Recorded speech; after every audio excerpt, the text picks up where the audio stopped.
Emotional.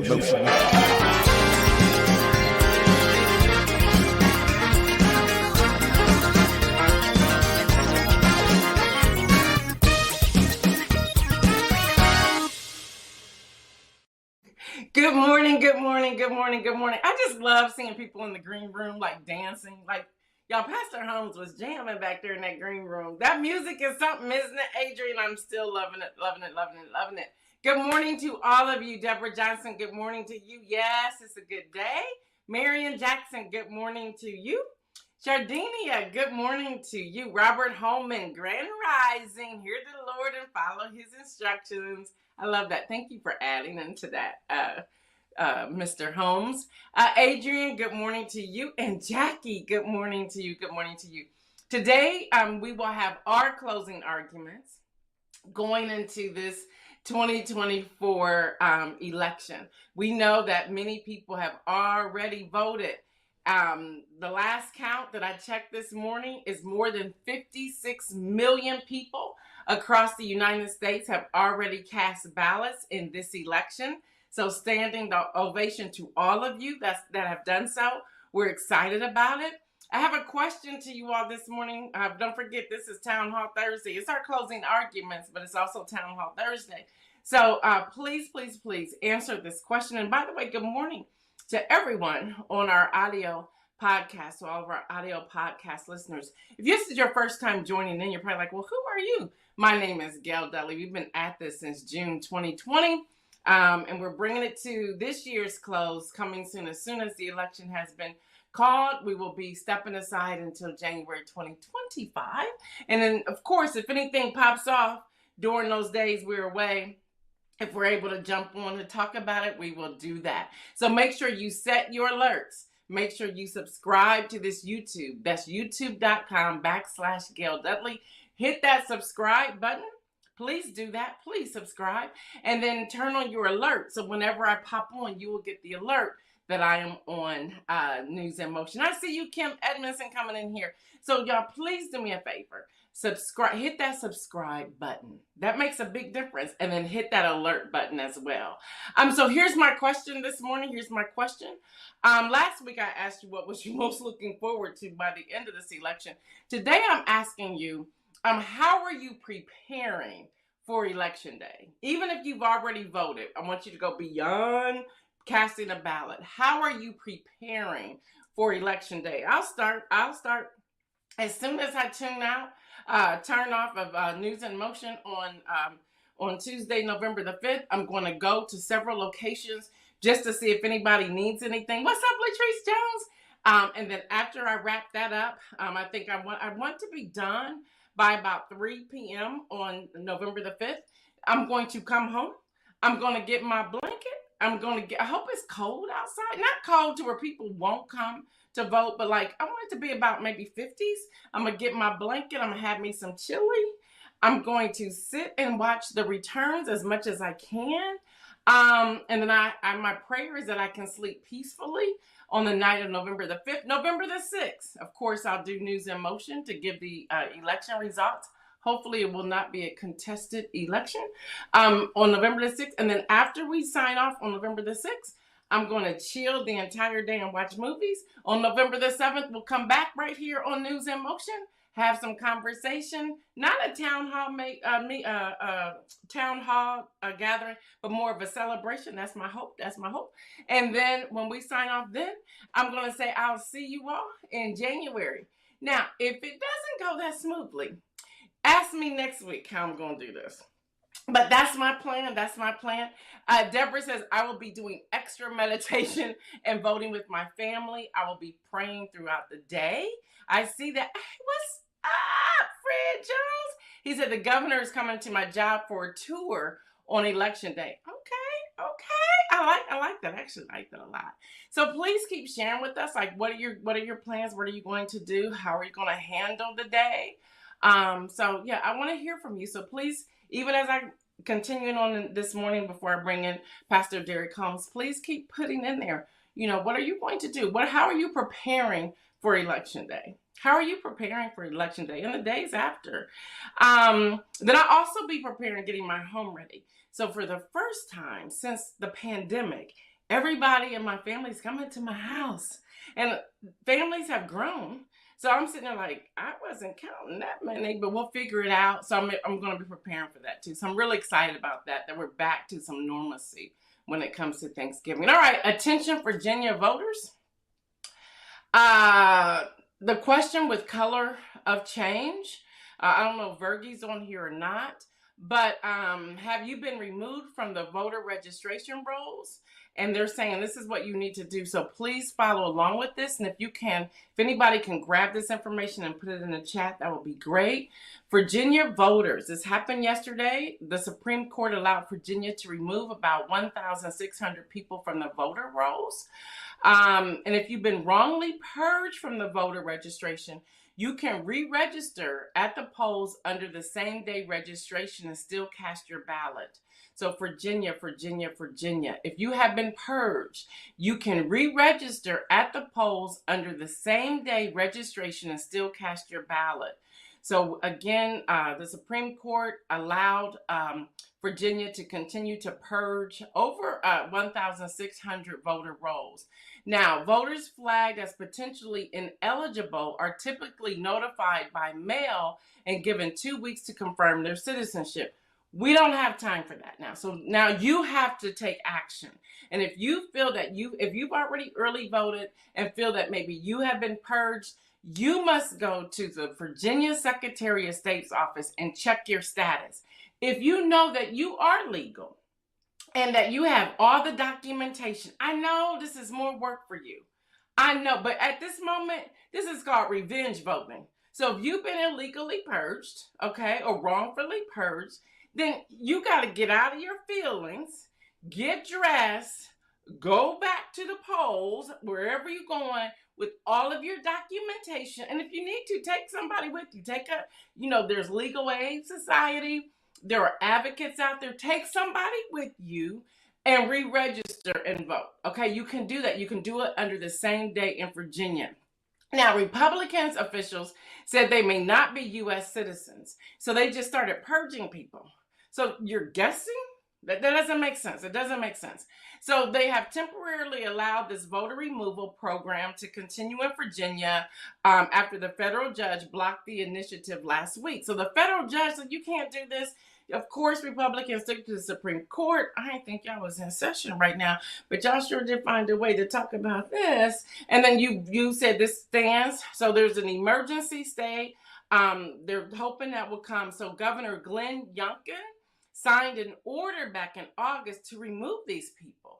Then the federal judge ruled you're violating the federal law prohibiting states from doing A, B, C, D. So then the Supreme Court stepped in. So again, I shouldn't call it revenge voting, but that's what I'm calling it.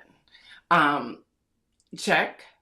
If you're not there, grab all your documentation, take somebody with you, show up, re-register, and vote. Okay, because they're saying you may. I don't get this. They're trying so hard to stop us from voting. Let's see. Rosanna Bivens, what's up? Mary Jackson says, I'll be working, praying, and relaxing. Adrian says, remaining, hoping, and keeping my mental peace. Hello, somebody. Heather says, praying up to the election after a day of working the polls. I know you're working the polls. Thank you for that. November the 6th, I'm taking a mental health day off work, and you should. What's up, Danita? Kim Edmondson says, I'll be working the polls on election day. Come home and chill. Probably watching movies, checking the outcome on Wednesday. Girl, you can hold your peace until Wednesday. Okay, good luck. Marion, I'll just keep blowing up your phone. How about that? Marion Jackson says, Virginia voters re-register at the polls and vote the same day, under the same day. Thank you for grabbing that, Marion.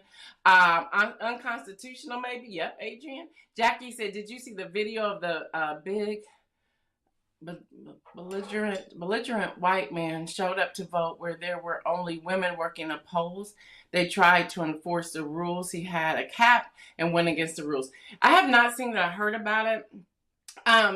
Listen, you're not supposed to wear paraphernalia because those are considered government government official office. So please respect that. Take off your badges and everything.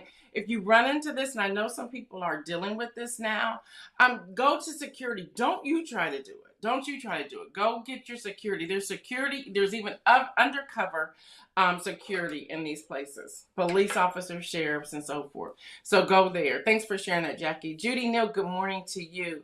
We'll be praying for all poll workers and keeping positive thoughts for a successful election outcome. There you go. There you go. Thank y'all. Thank y'all for joining. All right, y'all. Uber vouchers. Uber vouchers. I think this is an amazing idea. This kicked off at the Black Men's Summit. And so Georgia, Pennsylvania, North Carolina, those three places, along with other places, but they're really highlighting Georgia, Pennsylvania, and North Carolina. They have partnered with Vote to Live. Again, that's called Vote to Live, to make sure you get to the polling locations with Uber vouchers to the polls. So if you have an Uber app, if you don't and you need a ride, download the Uber app. And then you can also go, and I think I have this, but if y'all can put this in the chat, that would be great as well. But I think I have it. Boom, I do. Rides to vote, that's plural.com. RidesToVote.com. You can go there, get your voucher. You got to have the Uber app. Hit that Uber app. Put your voucher number in there. They will pick you up, take you to the polls, and bring you back. Okay? So if you don't have any other way to get there, do this, y'all. Y'all, listen. They're begging y'all. They got a lot of money in this. So do this. They have partnered with Uber. So ridesToVote.com. Y'all, come on. We're giving you all the resources we can possibly give you. So please do not ignore that one either. Okay, so ridesToVote.com. You can do that today. Just do it today if you know you need a ride, if no one's helping you. And it's Uber beyond Georgia, Pennsylvania, and North Carolina. But a lot of people are saying in those three states, which are three of the battleground states, three of the seven, that there's a lack of transportation. And that came out of the Black Men's Summit. There's a lack of transportation, which leads me to poll workers. And Pastor Derek Holmes and I was talking about this in the green room. There are still a need. There's still a need. There's still a need. So now they're calling on veterans. They're saying veterans come out and vote. So let me give you some of this information here before I bring on Pastor Derek Holmes. And their headline reads, there's an election poll worker shortage, but veterans can help.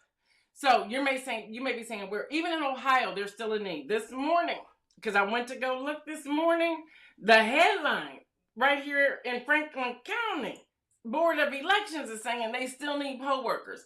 Now, it may not be in your district. See, they're getting very cute with this. And Derek and I are going to talk about this when he comes on in a few moments. So now, first, as long as you live in the state, you can do this. Then they changed it in 2020. Well, you got to live in the county. Now they're like, you got to live in the district. This is getting out of hand because this is a way to suppress the votes. So just go, if you have time, just go complete it.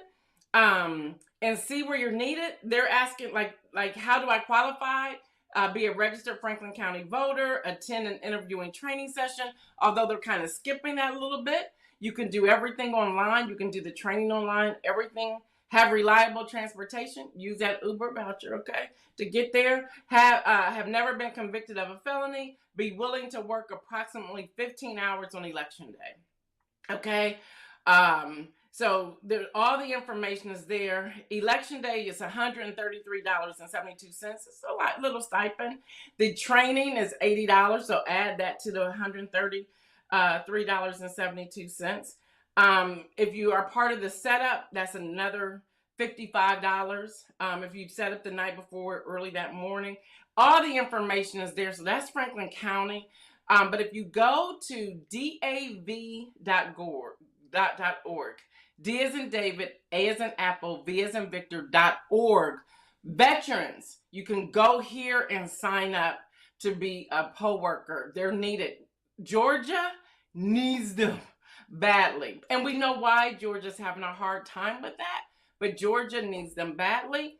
The Pew Research, and we'll have Pastor Holmes on in a few moments, the Pew Research Center, they're giving key facts. They're telling you where poll workers are needed, how they are temporarily recruiting them, how they're putting them on a fast track.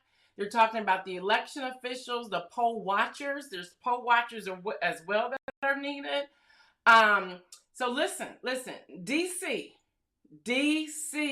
that's the District of Columbia. They need you as poll workers. Colorado, you're needed. Nevada, you're needed. New York, Maryland, and Minnesota, you are needed. Georgia, you are needed. Iowa, you are needed.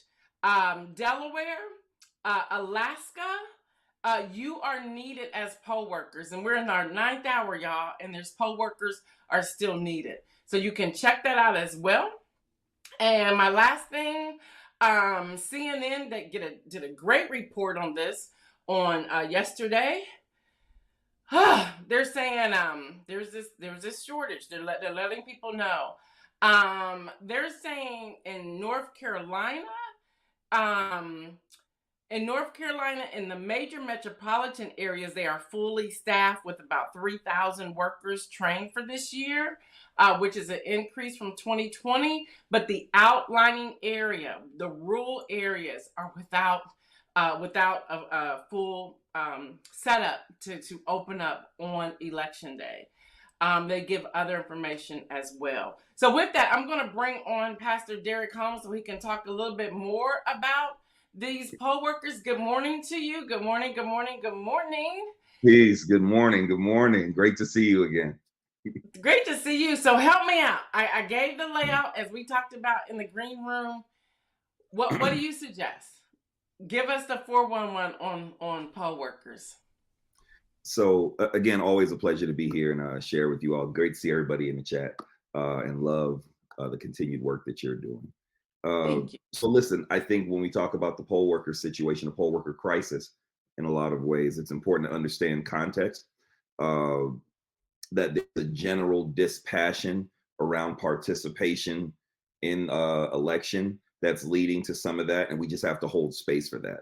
Some people are so frustrated, irritated with all the politics and everything else to where they just don't want to participate. And that's part of the reason why there's a decrease in workers in the poll. And the way that we have to respond to that is by simply participating, because there are two things that happen when we participate. One, we have people that are working at the polls, which means more people are able to vote, right? But also there's a level of accountability as well, because as you mentioned, voter suppression is real, right? Voter suppression is real, and that they'll do anything that they can to keep us polls and keep activating the vote, anything to keep things in place. So, but we just have to own the fact that, again, we're coming out of the longest election cycle in American history. And the truth is, people are tired, right? Hashtag eyes tired. Listen, eyes tired. I've been listening to all this stuff and listen to people back and forth. We had someone say they were running for re-election, then stop in the middle. Remember that feeling that we had? Like we didn't really want to vote for one person, but we weren't in love with the other person that was on the ticket as a major party candidate as well. Then all of a sudden, now energy comes into the thing, and now there's the potential and promise of making history and all of that. That represents a certain emotional thing that happens among us. And the way that is out is that we have less poll workers, and we have to be able to strengthen ourselves and work up enough courage. We're almost there, and we need people who can to be involved. And I think that's how we navigate it. Yeah, because I looked at the list. Like even yesterday, we were talking about poll workers right here on News in Motion. So like Delaware County in Ohio, stacked.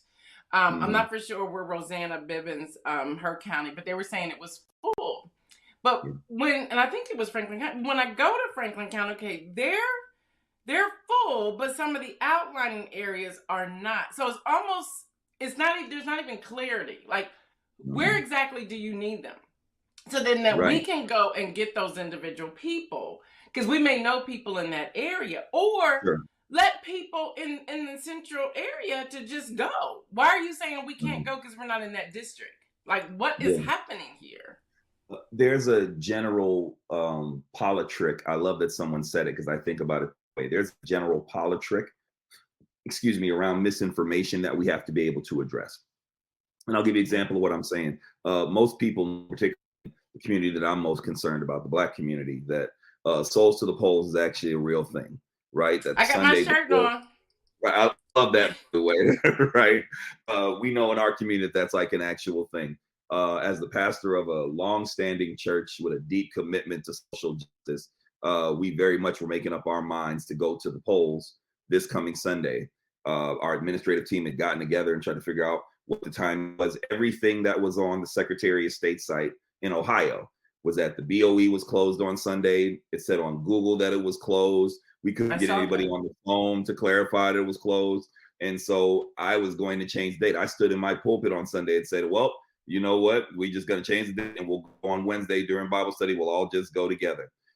When we gave the benediction, then one of our leaders called down here and said, I'm hanging on until I get somebody on the phone. Then someone else called, another leader. So we had 3 other people checking the information. And it turns out that it actually is open on Sunday, even though everything they put out on the internet, everything on their website, and the phone prompt said it wasn't. So if we didn't have someone checking information that was given, we wouldn't be able to go out. I know, Kim, that's how I felt. How do you close the board of elections in the longest general election cycle in American history? How do you close that? How does that even happen? But it's because there's misinformation that goes Yep. out, and we have to be willing to address that. We can't let that stuff slide, because if we do, we cut our feet out from under us.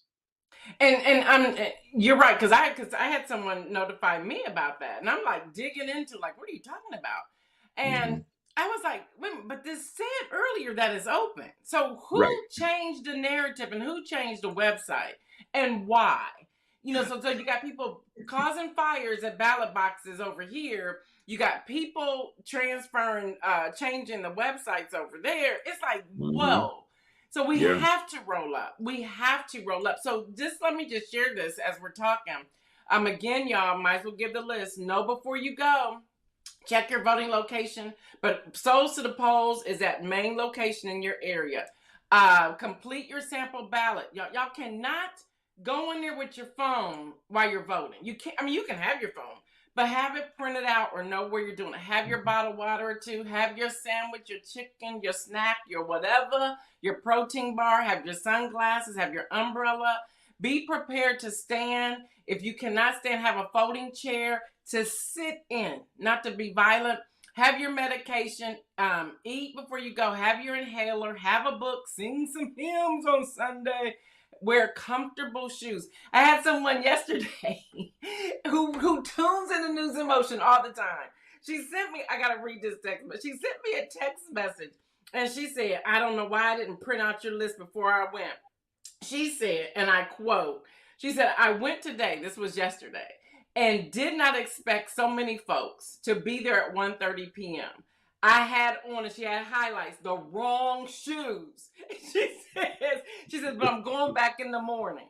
I said, Yeah. girl, where's my list? I told you to wear comfortable shoes. Y'all, we Hmm. have to be prepared to stay. So can you Yeah. speak to us, Pastor Holmes, especially to Black men, to Black America, to the Black communities, that we cannot expect to get in and out, and that we have to have patience, and we cannot become frustrated and walk away, and that we need to be prepared with our ID or address verification or whatever, and how to work through some of the politics that may Yeah. come, and how to do everything we can before we lean to a provisional ballot. I know I gave you a whole lot there, but I know you're about to give us everything we need. No, I appreciate that. And I think the answer is in what you said. Listen, when we talk about showing up to the polls, the truth is the enemies of democracy and those on the right side of democracy are all showing up at the polls. We're at a tipping point. And so not only should we and do we need to show up, but we also have to be clear about what actually happens there, right? Because again, voter suppression is real. There are people who are trying to keep us away from voting and exercising our constitutional right to vote. So we have to show up in a way to where we're willing to endure. We have to show up expecting that the lines will be longer. We have to show up knowing what we're going to vote for before we get to the poll, right? Make sure your sample ballot is squared away. You want to make sure if you're going to be waiting that you have yourself something to eat, right? You have to be willing to endure the things that happen when you go to a poll and people might be on the other side of where you might be voting.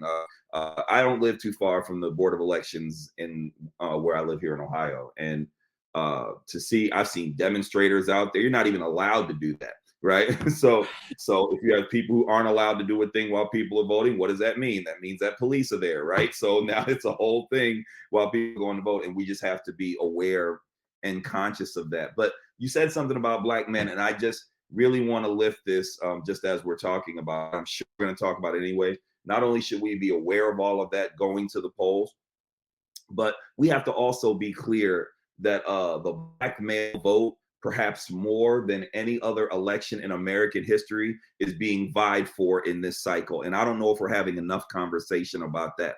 I have seen and heard more things about Black men voting, about Black men going to the polls, about Black men not going to the polls. I know we're going to talk about some of that, but I just want to be clear that as we're framing the conversation around Black men, we should be clear that we absolutely have power, brothers, in that it must be the case, or else they wouldn't be talking to us. The fact that they're still saying, hey, are you going to vote? Hey, who are you voting for? Right? We have to be clear that in any other time in my memory, I can't think of a moment where Black men have been spoken to and our vote has been considered in this way. And the way that we respond to that is by showing up in a way that's powerful. We have to match that energy. And that part is actually fascinating. So how can we help? And I know we were talking about Black men, but I really wanted to just talk about Black community. But I want you to preface to Black men as a Black man to Black men, because that's how we initially set this up today for our closing arguments. But how can we get beyond this misinformation in these final hours? Because I was sharing with News in Motion yesterday that I have people who are working. I shouldn't say I have people. I know people who are working in these early voting stations that are constantly blowing up my phone. Like, should this happen? Should this happen? This is happening. We heard this. We heard that. How do we get past all of this? There's a lot there. And I would love for you to unpack it for us and let us know how we have to also stand and support each other. You know, I'm saying let's have a party. Remember last 2020, we had all those Donato pizzas that we had from Donato, and we were partying out there. We were having a party after church. So speak to that and the history behind that. Right. So listen, there's something that happens beautifully in the Black community in that we show up with the best of our cultural identity when we're in places, right? It's often not a picnic when we do it. It's a cookout when we do it, right? It's not necessarily going to church. We have church, right? There's something about when we show up as our authentic selves that transforms one thing into something else. And specific to the poll, we have to be willing to do that. Listen, we have to be willing to show up and maybe we got some vibes and some music playing, right? And maybe some food and whatever your favorite thing is to eat while you're there, right? And you wear your comfortable shoes and comfortable and cute at the same time, right? You go ahead and do the things that you need to do so that way they're comfortable. I love that you mentioned singing hymns at the polls, right? There are things that we do specific to us that make it less cumbersome, right? As we are navigating it. And historically, what we've done is not allowed the difficulty to keep us from making a difference, right? Like we've always had to deal with the thing on our backs and the thing pushing down on us, but we were still able to press forward. And that's why I started the conversation around our fatigue, because we can be tired, but now is not the time to stop. We are almost there. And if this goes the way, at least that I want it to go, we are going to end up making history. We're going to be able to make a difference. We're going to be able to position ourselves as some real meaningful change in our community. We're going to be able to have needed conversations that come out of the election, because it's not just the person there, right? But it's also, now that you're here, now let's have the conversations that we need to have so that way our thing is better. I love that you're posting stuff around election protection as well, because some of that also has to inform how we show up. The polls close at 7:30. If you're at my time anyway, close at 7:30. If you're there at the poll at 7:30, you don't have to get out of the line. You stay there until you finish voting, right? You know what you have to bring with you in terms of identification. You know what you don't have to bring with you, right?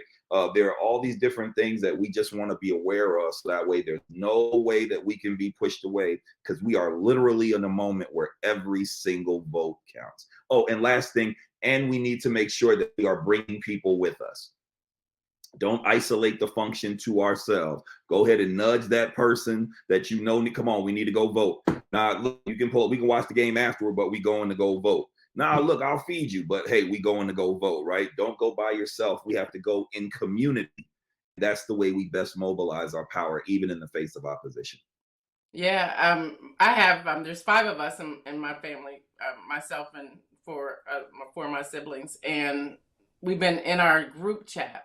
So I chatted yesterday. I said, all right, my entire family has voted. First, I said, this household has voted, which is just the 2 of us. And I said, okay, the entire family, because my son and my daughter has also voted.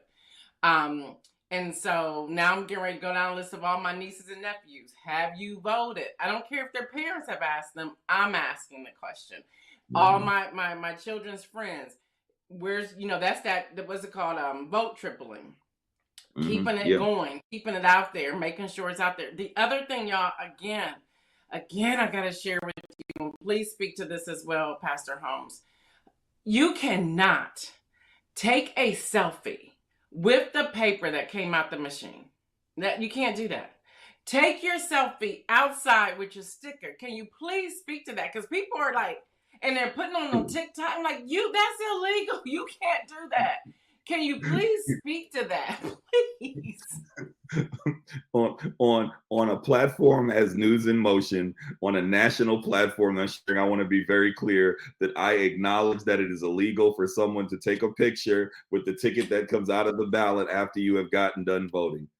That being said, I also love how excited people get about exercising their constitutional right to vote. I want to be clear on the record. It is illegal to go ahead and take a picture with your ticket and then put it on TikTok. But that being said, it's something very dope to be excited about what you did. And if this goes the way that I want it to go, that picture is going to be worth some money. That video is going to be worth some money. So I'm not mad, but be clear. Don't celebrate your election by going to jail. Listen, rule number 1 is don't get locked up. Look, listen, rule number 1 is do not get locked up. It is illegal. Yes, it is illegal. I want to say this because Uncle Sam is listening. It is illegal to take a picture of your ticket while you're at the ballot, but it is pretty dope to be excited. And I'm not mad at anybody who wants to be on the right side of history. There, I'm back to being Pastor Home now. Amen. I'm with you. I'm like so excited for people. Like, you can't do that. That's gangster for real. That's hard. That's hard. And people, and I'm telling people like, oh my God, what are you doing? But I think that's because we're not educated about the whole voting process. But it's like, you're right, it's dope. They're like, it's like, you can't. Yeah, so I could make a strong argument for that being an act of resistance too. I want to be clear. Yes, it is illegal, but you also need to know that look, I'm not going to do it.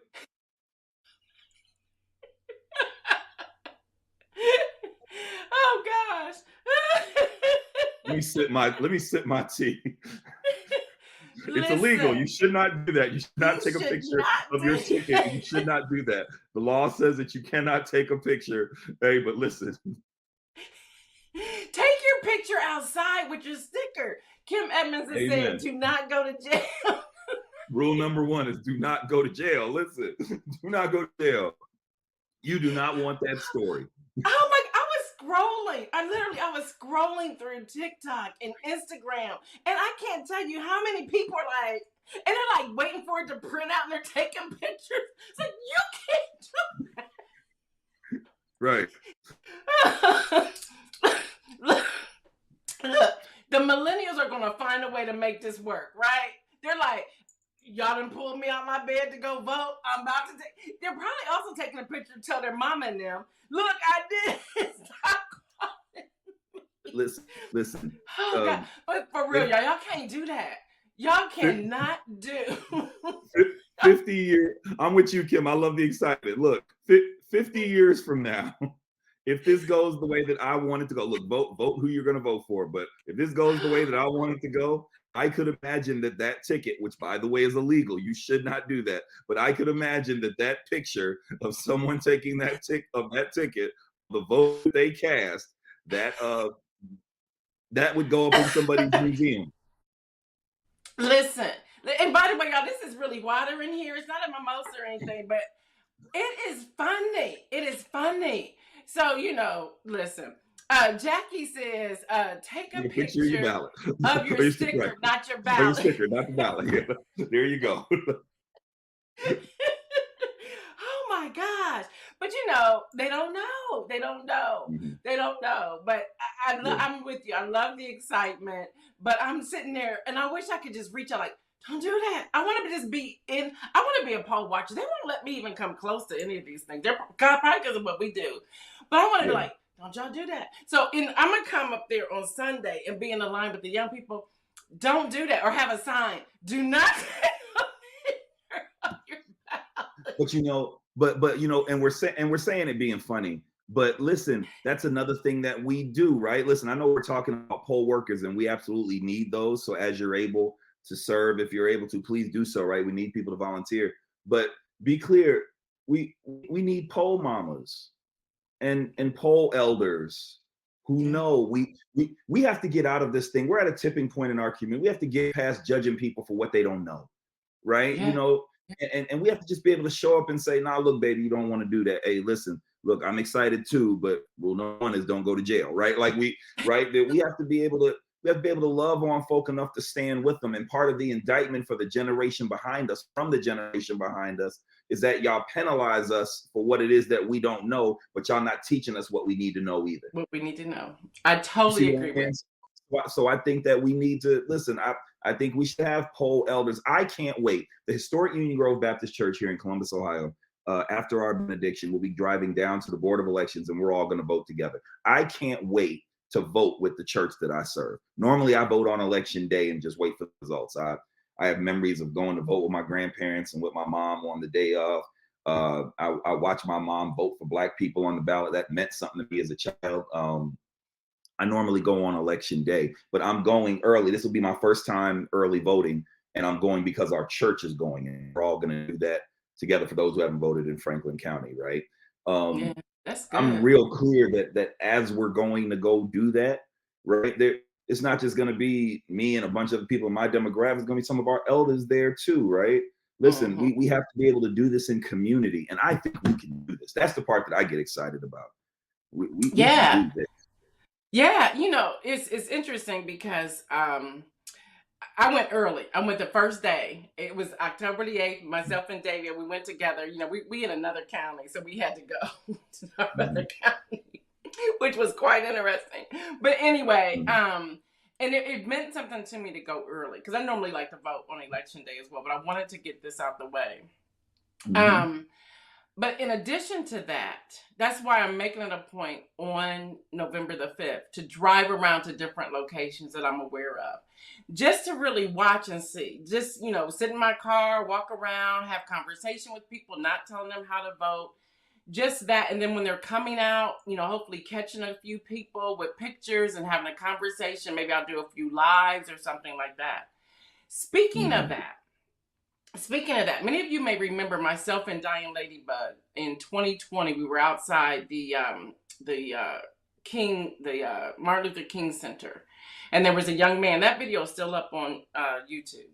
There was a young man who they wouldn't let him vote. We started helping him. We sent him over to the Urban League to get the documents that he needed, the copies and stuff, have somebody fax him or whatever. And he ended up voting before he left. And his excitement. So we even having like a before and then an after in his excitement.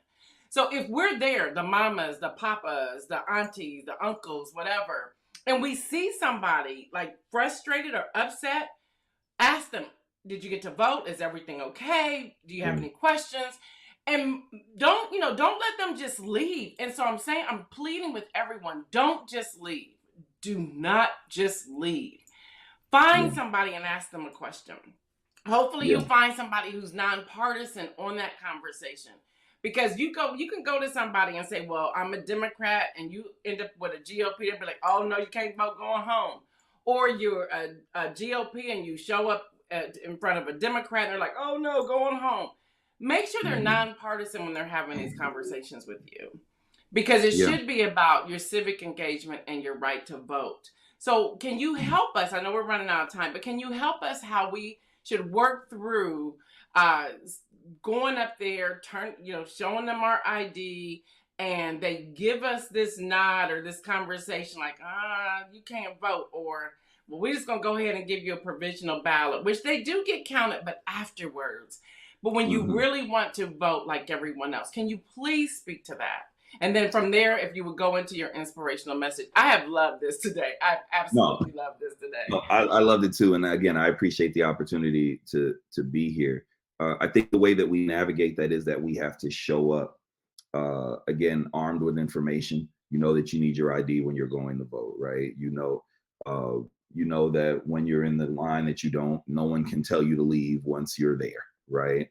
So we do the thing, work on the front end. This is the polling location where I'm at. When I go vote, and I've voted all of my adult life, I show up with the printout that says, based on where I live, this is my polling location. And I've never, by God's grace, I've never had to have an issue with that. But I show up just in case something else happens. Oh, no, no, no, no, no. According to this is where I'm supposed to vote. Check the timestamp. No, that was yesterday. This is where I'm at. And here's my ID. Now, if you would just move out of my way and go ahead and do what it is that I have to do. And in the event, right, that in fact, what you also want to do too, if you feel like there's confusion, if you've moved, right, and there might be a issue with your registration and the like, there's other things that you can bring with you that count as ID. You want to look those things up because they differ from state to state, but you want to look those things up so that way you have those. If there's that, just so there's no confusion, you want to do everything that you can be on the front side of a conversation. So that way, a provisional ballot is a last resort, is like the last thing, because you've done everything you can to insulate yourself from it.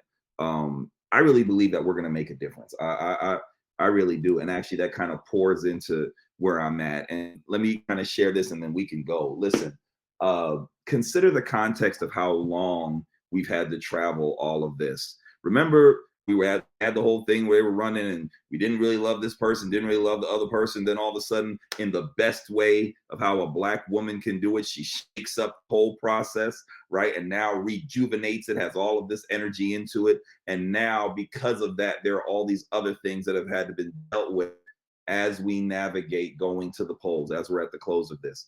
We've seen how this Black woman has been publicly excoriated, has been publicly disparaged. We've seen lewd pictures of her, Photoshop pictures, trying to minimize her and isolate her brilliance to her body. We've seen her being called on her record and saying that she locks up Black people when empirically that's not true. We've seen her being questioned around qualification, even though she is one of the most qualified candidates for president in the history of American politics. We've seen questions about her being a Black woman, right? Even though she refers to herself as a Black woman. Did you know that she wrote a whole autobiography about herself? And in that autobiography, she refers to herself as a Black woman and how her mother raised them to be strong Black women. Neither here nor there. We've spent time talking about the reality of sexism, where we've heard people say that I don't know if I'm willing to yield to someone who's in charge that happens to be a woman. I even heard folk in spiritual places try to use the Bible to justify that they shouldn't follow her. Someone tried to quote 1 Timothy 2 to me, that a woman shouldn't teach or have authority over a man. And I had to get them all the way together. Listen, we are now at the tail end of all of this conflict and all of this stress and all of the misinformation and all of the lies. And if you're like me, you can actually be a little tired while navigating it. You could start to wonder whether or not all of this is worth the work. And I wanted to share something with you. If by chance you haven't made it to Bible study, and if you find yourself with a little bit of time on your hands, you should go to the book of Habakkuk in the third chapter and the 19th verse, where it says that the sovereign Lord is my strength and makes my feet like the feet of a deer and enables me to go on to heights. When you're reading that, you should be clear. The reason why it talks about deer feet is because deer feet operate different than anyone else's feet. Any other quadruped doesn't function in the same way that a deer does, in that the front feet of a deer are in place and then the back feet go where the front feet are. You missed your shout on the internet. Let me try it again. Listen, deer feet operate different than any other feet by any other quadruped that exists, because the front feet are in a place and then the back feet can go to where the front feet are after the front feet move. The reason why that's so important is because when something is climbing, when deer are climbing, it's easy to lose their footing, easy for them to fall. But because of the way their feet are set up, they don't lose their footing, even though they are in a difficult place. And what the Bible teaches us is that while we are in a difficult place, while we are on the steepness of this election cycle, while we are dealing with this difficulty, that in God, in the sovereignty of God working through us, we have strength to not lose our footing, and we can get to the higher places that God has for us. We should know that in God, we have the ability to get through this. And hear me, beloved, we gonna make it through this. We gonna be all right. We gonna get through this. We gonna push through this. We should be very clear that in God, we have the strength to make change, to move forward, and to go even higher than where we've been. So I know you're tired. I know you're frustrated. I know you're irritated. I know you're aggravated. I know you're agitated. But listen, now is not the time to give up. We have God on our side. We have the Holy Spirit on our side. We have righteousness on our side, and we will be made as the deer's feet. So that way, as we stand, we will not lose our footing, and we'll just keep on climbing. So go ahead and vote, and take somebody with you to vote. Take your whole community to vote, and make it a whole cookout when you vote, and know that God is there with you. And as God works, we'll go even higher than where we've been. I pray that you're well. I'll talk to you soon. Peace.